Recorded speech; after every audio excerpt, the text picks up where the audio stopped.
আজও কিন্তু আমি আর বরুণ বেরিয়ে পড়লাম NH-12 কে এক্সপ্লোর করতে। হ্যাঁ, আজকে যাত্রাটা কিন্তু অতি সংক্ষিপ্ত হবে। আজকের যাত্রাটা আমরা করবো রানাঘাট থেকে ফুলিয়া পর্যন্ত। এই রানাঘাট থেকে ফুলিয়া যেতে গিয়ে আমাদের রাস্তায় কোন কোন ফ্লাইওভার পড়ছে বা কতটা সম্প্রসারণের কাজ হয়েছে সেটাই আজকে দেখব। কারণ এর ভেতরেও গুরুত্বপূর্ণ বেশ কিছু রানাঘাটে চুনি নদীর ওপর নতুন ব্রিজ আছে, হবিবপুরের ফ্লাইওভার, শান্তিপুর ফ্লাইওভার, সমস্ত কিছু, নট শান্তিপুর, ফুলিয়া ফ্লাইওভার, এই সমস্ত কিছু আমরা এই ভিডিওটাতে দেখবো। আগের দিন যেখানে শেষ করেছিলাম সেখান থেকেই শুরু করছি। তো হ্যালো জনগণ, কেমন আছো তোমরা? আমি অর্পণ, সাথে বরুণ। ট্রাভেলার্স ডায়েরির আরো একটি নতুন ভিডিও তোমাদেরকে স্বাগত জানাই।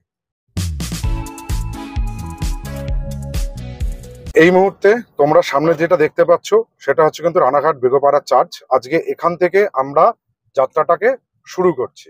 আমরা উঠে গেছি NH-12-এ। NH-12 থেকে চার্চের সামনে থেকে আমরা উঠলাম, উঠে আমরা এই মুহূর্তে প্রসিড করছি আবার রানাঘাট মিশন গেট ফ্লাইওভারে। আগের দিনই বলেছিলাম, আগের ভিডিওতে আমরা যেটা হচ্ছে দমদম থেকে রানাঘাট পর্যন্ত ভিডিও করেছিলাম, সেই ভিডিওর লিংক যদি তোমরা দেখতে চাও বা যারা এখনো দেখোনি, সেটা আমরা আই বাটনে দিয়ে দেবো, গিয়ে তোমরা দেখতে পারো। আর এই মুহূর্তে সেটা হচ্ছে রানাঘাট মিশন গেট ফ্লাইওভারে আবার আমরা প্রসিড করছি, উঠছি। কারণ এই মুহূর্তে ফ্লাইওভারে, তোমরা আগেও বলেছি, তোমরা জানো যে রানাঘাট মিশন গেট ফ্লাইওভারের একটা দিক ওপেন হয়েছে। সেই দিকটা দিয়ে কিন্তু আপ এবং ডাউন, মানে শিলিগুড়ির দিকে আর কলকাতার দিকের গাড়ি একটা ফ্লাইওভার দিয়েই ক্রস করছে। আর দেখো, এই কথা বলতে বলতে এই হিরো শোরুম, রানাঘাটে যে হিরো মোটরসাইকেলের যে শোরুম আছে তার সামনে থেকে আমরা প্রসিড করলাম রানাঘাট মিশন গেট ফ্লাইওভারের উপরে। সত্যি ভাবতে আগেও বলেছি, আবারও বলছি, বারবারই বলবো, কারণ যেহেতু আমরা রানাঘাটে থাকি, রানাঘাটের মিশন গেটের পরিস্থিতি কিন্তু আমরা আগে জানতাম যে এখানে লরির জ্যাম একটা সবসময় লেগেই থাকতো, গেট পড়ে থাকতো, কি বিভৎস জ্যাম হতো, কি ভয়ঙ্কর পরিস্থিতি ছিল। সেটা কিন্তু আমরা খুব স্মুথলি ক্রস করে যাচ্ছি এই ফ্লাইওভারটা হওয়ার জন্য। আর অপর দিকের যে ফ্লাইওভারটা, সেটার কাজ প্রায় 90% কমপ্লিট, 10% এখনো বাকি আছে। ওটা হয়ে গেলেও খুব শীঘ্রই কিন্তু ওই ফ্লাইওভারটাও ওপেন হয়ে যাবে। আর আমরা নেমে গেলাম হচ্ছে রানাঘাট মিশন গেট ফ্লাইওভারের সামনে নেমে গেছি, এবং এই ফ্লাইওভারটা রানাঘাট কলেজ মোড়ের সামনে এসে শেষ হচ্ছে। আর একটা গুড নিউজ, আজকে এই মুহূর্তে দেখতে পাচ্ছি যে মনোরমার সামনে থেকে, অর্থাৎ রানাঘাট কলেজের সামনে থেকে কোর্ট মোড়ের ওপর দিয়ে যে ফ্লাইওভার, সেটাও ওপেন হয়ে গেছে।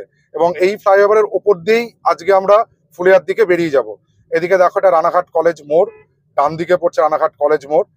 আর আমরা এইবার উঠছি সামনে মনোরমা হসপিটেক্স।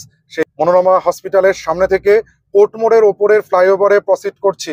এই ফ্লাইওভারটা কিন্তু সত্যি আজকে ফার্স্ট টাইম, অন্তত কবে মানে উদ্বোধন হয়েছে, এটাও একদিক উদ্বোধন হয়েছে। দেখো, ডান সাইডের যে রোডটা কলকাতার দিকে যাচ্ছে তার কাজ চলছে, আর যেটা কৃষ্ণনগরের দিকে যাচ্ছে বা শিলিগুড়ির দিকে যাচ্ছে সেই ফ্লাইওভারটা ওপেন হয়ে গেছে।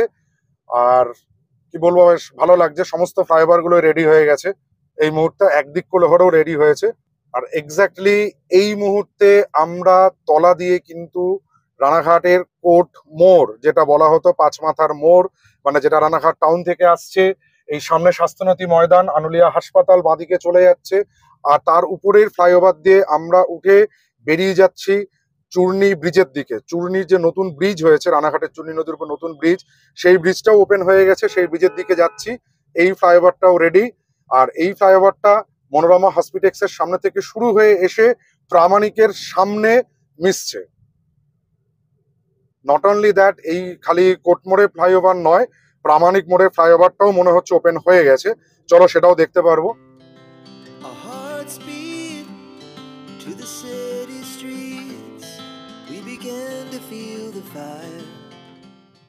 হ্যাঁ, এই দেখো, আমরা এই মুহূর্তে দেখো যে প্রামাণিক থেকে ওঠার জন্য, হাই রোডে ওঠার জন্য ওই রাস্তাটা দিয়ে সাইড লেন দিয়ে এসে উঠলাম।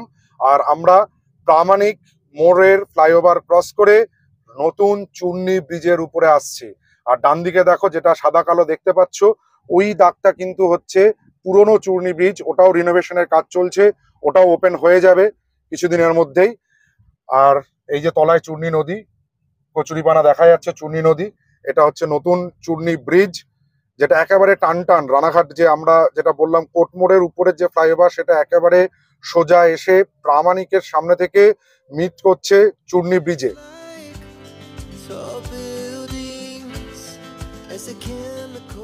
চুন্নি ব্রিজ ক্রস করার পর চুন্নি ব্রিজ থেকে রানাঘাটে যেটা মিলনবাগান মোড় বা আস্তলা মোড় বলা হয়, সেই আস্তলা মোড়েরও কিন্তু নতুন রাস্তা তৈরি হয়ে গেছে।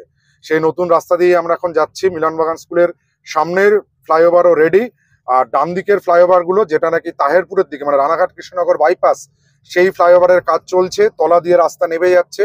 আর এই মুহূর্তে মানে বিভৎসতা, আমি এই মুহূর্তে খুব মানে কি বলবো, খুব আনন্দ লাগছে যে এই রাস্তায় এখানেও একটা জ্যাম হতো, সেই জ্যামটাকেও ক্রস করলাম। আর এখান থেকে আমরা মিলনবাগান মোড়, এই দেখো সামনে লোকনাথ মন্দির, মিলনবাগান স্কুলের মাঠ, মিলনবাগান স্কুলও দেখা যাচ্ছে হলুদ রঙের বিল্ডিংটা, তার পাশে কিন্তু হচ্ছে সেন্ট মেরি স্কুল। তার সামনের যে ফ্লাইওভার, সেই ফ্লাইওভার দিয়ে সোজা টান টান আমরা সেন্ট মেরি স্কুল ক্রস করে তারপরে আবার 2x2 4 লেনের NH-12 মিশে যাব। এখান থেকে সিঙ্গেল হয়েছিল ডাইভারশন, কারণ ওদিক থেকে আসতে গেলে যেহেতু ফ্লাইওভারের একটা দিক ওপেন হয়েছে, সেই জন্য ওদিকের গাড়িগুলো এখান থেকে কিন্তু আবার ওপাশেই আসছে। আর আমরা আমাদের যে লেন 2x2 লেন, সেই লেনেই যাচ্ছি। একেবারে পুরো ঝাঁ চকচকে রাস্তা। সেন্ট মেরিজের পর থেকে রাস্তা এসে কিন্তু কলাবাগান, যেটা বলা হবিবপুর কলাবাগান, সেই কলাবাগান চত্বর দিয়ে আমরা এই মুহূর্তে পাস করছি। দেখো মানে কি অদ্ভুত সুন্দর রাস্তা। এই রাস্তার আগের বিউটিও ভালো ছিল, 34 যখন সিঙ্গেল ছিল তখন একটা অন্য রকমের শোভা ছিল, কারণ এই রাস্তার দুধারে প্রচুর গাছ ছিল এবং সেই গাছগুলো দিয়ে ঘিরে একটা ন্যাচারাল একটা গুহা টাইপের থাকতো, সেটাও দেখতে ভালো লাগতো। বাট প্রয়োজনের সঙ্গে সময়ের সঙ্গে আমাদের প্রগতি বা আমাদের উন্নততর জীবনযাপনের ক্ষেত্রে উন্নয়ন বা ডেভেলপমেন্টের সাথে সে সমস্ত কিছু বিসর্জন দিতে হয়েছে।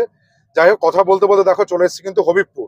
এই ঠিক আমার বাঁ পাশে হচ্ছে হবিবপুরের ইন্ডিয়ান অয়েলের পেট্রোল পাম্প। সেই হবিবপুর আমরা ক্রস করছি। হবিবপুরের এই জায়গাটা রিস্কা স্ট্যান্ড বলা হয়, সেই রিস্কা স্ট্যান্ডের জায়গাটা ক্রস করছি আমরা এই মুহূর্তে। মানে দেখতেই পাচ্ছ এইখানে কিন্তু হবিবপুরের দুদিকের রাস্তাই ওপেন হয়ে গেছে, আপ অ্যান্ড ডাউন 2x2 রাস্তা। ব্যারিকেডের কাজও কমপ্লিট হয়ে গেছে, যে যার মতন যে যার লেন দিয়ে যাচ্ছে। মানে উইদিন 5 মিনিটস আমরা রানাঘাট থেকে হবিবপুর চলে এসেছি। বেশ অনেক ফ্লাইওভারই এই রাস্তায় হয়েছে, রানাঘাটের ওপরে বেশ কিছু টানা টানা ফ্লাইওভার। সেই সমস্ত ফ্লাইওভার পেরিয়ে হবিবপুরের প্রথম ফ্লাইওভার, যেটাকে আমরা বলতাম বিডিও মোড়, সেই বিডিও মোড়ের ফ্লাইওভারটায় উঠছি। আর এই বাপাস দিয়ে যারা নাকি হবিবপুর ইস্কন মন্দিরে যেতে চাও, তারা কিন্তু এই বাপাসের সাইড লেনটা দিয়ে হবিবপুরের বিডিও মোড় থেকে এসে বাঁ হাতে ঘুরে ইস্কন মন্দিরে যেতে পারো। দেখো আমি একটু তোমাদেরকে দেখিয়ে দিই, আমার বাঁ হাতে এই জায়গাটা দেখো, ইস্কন মন্দিরের চূড়াটা দেখা যাচ্ছে, হবিবপুর ইস্কন মন্দির।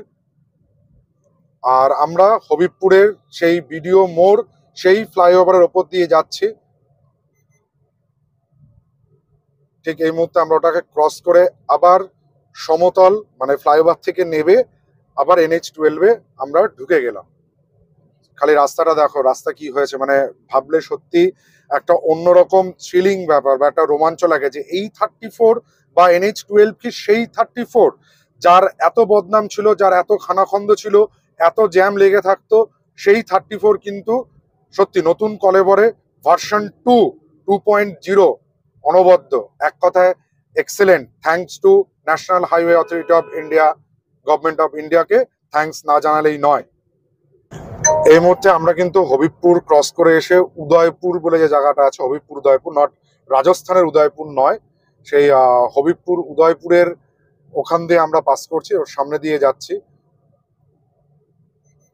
দুধারে দেখো যে মধ্যখানে যে ডিভাইডারে গাছ লাগানো হয়েছে, সৌন্দর্যায়ন বা রাস্তার যে বিউটিফিকেশনের কাজ, সেটা সত্যিই অনবদ্য, খুব ভালো লাগছে। এই রকম রাস্তা হলে মানে কলকাতা থেকে শিলিগুড়ি যেতে 10 থেকে 11 ঘন্টার বেশি লাগা উচিত নয় বন্ধু। আগে যেটা 14, 15, 16 ঘন্টা লাগতো, যদিও ফারাক্কা ব্যারাজের কাজ চলছে, আমি একটু ধরে রাখলাম, 11 ঘন্টাই ধরলাম, অনেক অনেক ইজিয়ার হচ্ছে। আর গাছের মানে ডিভাইডারের গাছগুলো দেখো কি সুন্দর লাগছে দেখতে। রাস্তাটাকে দেখা মানে ঝাঁ চকচকে, সত্যি মানে খুব সুন্দর লাগছে। আমরা যেহেতু ফুলিয়ায় যাব, দেখো সামনে বোর্ড দিয়ে ডিনোট করা হয়ে গেছে, যদি তোমরা ফুলিয়া যেতে চাও তাহলে এই সামনে যে ফ্লাইওভারটা আসছে, সেই ফ্লাইওভার থেকে বাঁদিকে বেঁকে যাবে। আর শিলিগুড়ি বা জলপাইগুড়ি যেতে গেলে ফ্লাইওভারের ওপর দিয়ে থ্রু চলে যেতে হবে। আমরা এবার দেখো এই যে ফ্লাইওভারটা চলে যাচ্ছে, লরিটা যেটা যাচ্ছে সেটা যাচ্ছে শিলিগুড়ির দিকে, আর আমরা ফুলিয়া টাউনে ঢুকবো বলে আমরা ঢুকে গেলাম বাঁদিকের সাইড লেনে। সাইড লেন গুলোও নতুন তৈরি করা হয়েছে। ঠিক সাইড লেনের যে সাইজটা এখন যেটা হয়েছে না, এই সাইজটাই কিন্তু আগে ছিল NH-34 এর সাইজ। আর এখন দেখো NH-34 আমার ডান দিক দিয়ে বেরিয়ে যাচ্ছে সোজা, তার উদ্দেশ্য, তার গন্তব্য যেখানে নর্থ বেঙ্গল সেদিকে বেরিয়ে যাচ্ছে। আর আমরা ফুলিয়ার জন্য সাইড লাইন দিয়ে বা সাইড লেন দিয়ে ঢুকে গেছি, সেখান দিয়ে আমরা ফুলিয়াতে যাব।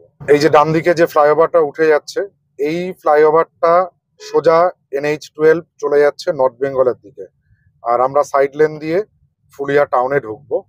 আমাদের আজকের জার্নিটা এই পর্যন্তই ছিল।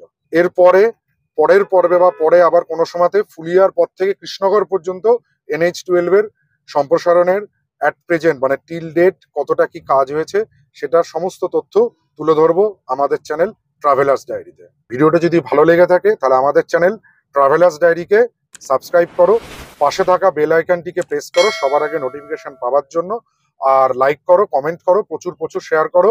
বারবার বলছি তোমাদের হেল্প দরকার আমাদের চ্যানেলটাকে গ্রো করার জন্য। ভিডিওগুলোকে বেশি করে দেখো এবং নিজেদের বন্ধু বান্ধব, ফ্যামিলি মেম্বার, তাদের বন্ধু বান্ধব সবারই মধ্যে শেয়ার করো। টাটা।